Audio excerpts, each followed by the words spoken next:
नमस्कार। राधे ज्ञान सागर astro channel में आप सभी का स्वागत है। आज हम चर्चा करने जा रहे हैं घट स्थापना के विषय में।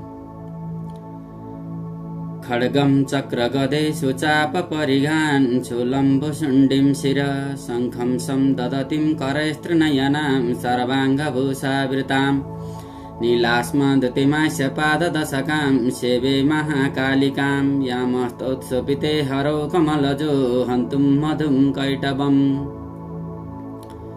उपस्थित समस्त भक्तवृंद, आज हम सब सनातन हिंदू धर्मावलंबियों के लिए वर्ष के अनंतर शारदीय यानी कि शरद ऋतु में पड़ने वाला यह नवरात्र अत्यंत ही महत्वपूर्ण है। भगवान विष्णु के जल में सो जाने पर अपने प्राण बचाने हेतु ब्रह्मा जी ने जिन महाकाली भगवती का स्तवन किया था, वह जिनके हाथों में खड्ग, चक्र, गदा, शूल, परिघ और कटा हुआ मस्तक तथा रक्त रंजित कटोरा धारण किए हुए हों और जिनके 3 नेत्र व शरीर में दिव्य आभूषणों से सुशोभित हों, वे देवी भगवती दुर्गा एवं उनके अलग अलग रूपों का हम स्तवन करते हैं और वे हमारी सभी मनोकामनाओं को पूर्ण करें। आज हमारे व्रत पर्व एवं त्योहारों में सर्वाधिक प्रचलित एवं हमारे आस्था एवं श्रद्धा की देवी भगवती दुर्गा के विविध रूपों में पूजन हेतु प्रथम आराध्य एवं घट स्थापना का दिन है।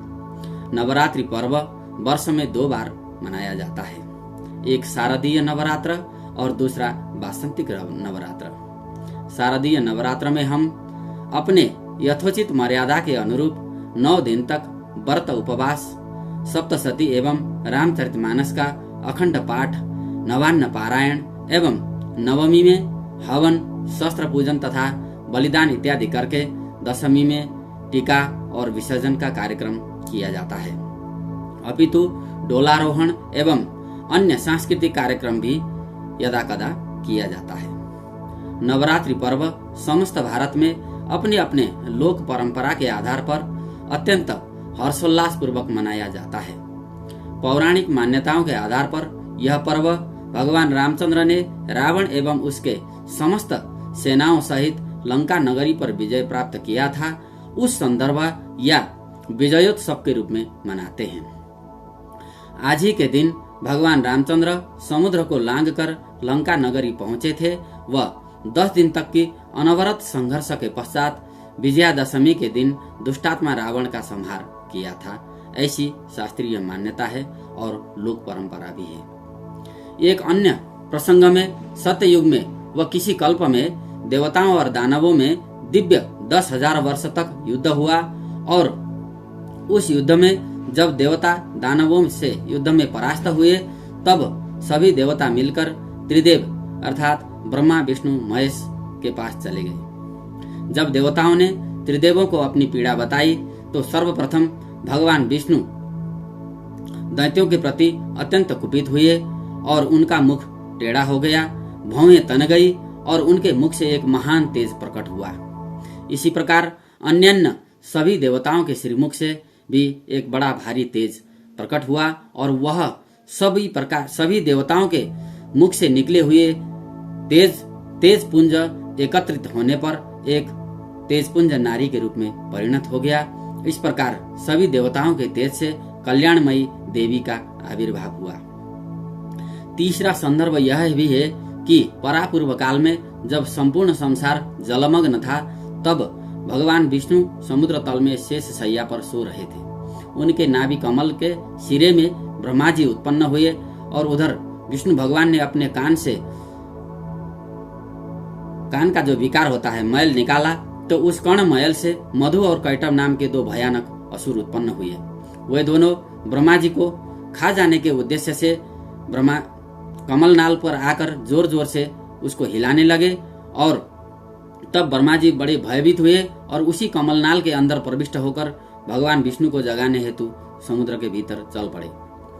कई दिन तक यात्रा करने पर भी जब भगवान विष्णु का कुछ समाचार या फिर उनको नहीं मिले, तब जो है आकाशवाणी हुई कि योग माया भगवती दुर्गा की आराधना कीजिए, तभी विष्णु भगवान मिलेंगे।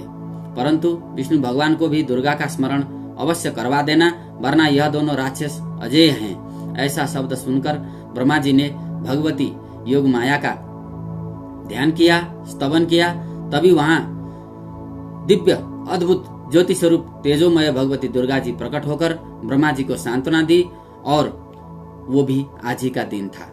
एक और संदर्भ के अनुसार जब दुर्गा देवी ने शुंभ निशुंभ, महिषासुर एवं रक्तबीज जैसे भयानक असुरों का संहार करने के लिए तदनंतर अलग अलग 9 रूपों का धारण किया था, तो उन्हीं 9 रूपों का हम आज से लेकर के नवमी पर्यंत उनकी अलग अलग रूपों की हम पूजा करते हैं। भगवती दुर्गा के वो 9 रूप इस प्रकार हैं। प्रथमं शैलपुत्री च, द्वितीयं ब्रह्मचारिणी, तृतीयं चंद्रघंटेति, कुष्मांडेति, चतुर्थकं पंचमं स्कंदमातेति, षष्ठं कात्यायनीति च, सप्तमं कालरात्रीति, महागौरीति चाष्टमं, नवमं सिद्धिदात्री च, नवदुर्गा प्रकीर्तिता।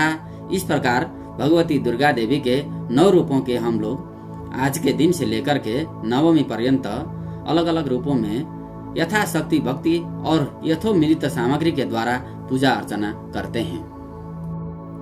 आज हमारे जीवन में भी काम, क्रोध, लोभ, मोह एवं अहंकार जैसे राक्षसी प्रवृत्तियां हावी हो रही हैं। इन विकारों से दूर रहने हेतु तथा आंतरिक व बाह्य दोनों तरह से स्वयं को शुद्ध बुद्ध एवं निर्मल तथा तेजोमय एवं ज्ञानी बनाने हेतु समस्त विश्व के कल्याण की कामना करते हुए हम भी यथाशक्ति व्रत, उपवास एवं हवन पूजन आदि के द्वारा माता जी के इन 9 रूपों की 9 दिन तक पूजा अर्चना करते हैं। इस प्रकार नवरात्रि पर्व मनाने का उद्देश्य जीवन का सर्वोपरि लक्ष्य प्राप्त करना, पृथ्वी में रहते हुए मोक्ष के लिए साधना एवं लोक कल्याण के कार्य करते रहना तथा आवश्यकता पड़ने पर दुष्टों के ऊपर भगवान रामचंद्र की भांति ईंट का जवाब पत्थर से देते हुए शत्रु पर विजय प्राप्त करना होता है। तो आइए आज हम सब आप सभी से मिल करके इस नवरात्रि पर्व को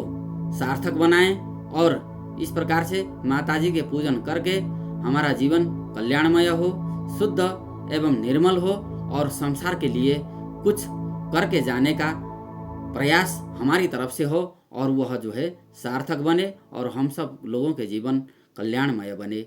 भगवती माताजी से, दुर्गा जी से मैं यही कामना करता हूँ कि उनकी कृपा सदैव हम पर बनी रहे। बोलिए नवदुर्गे भवानी की जय। राधे।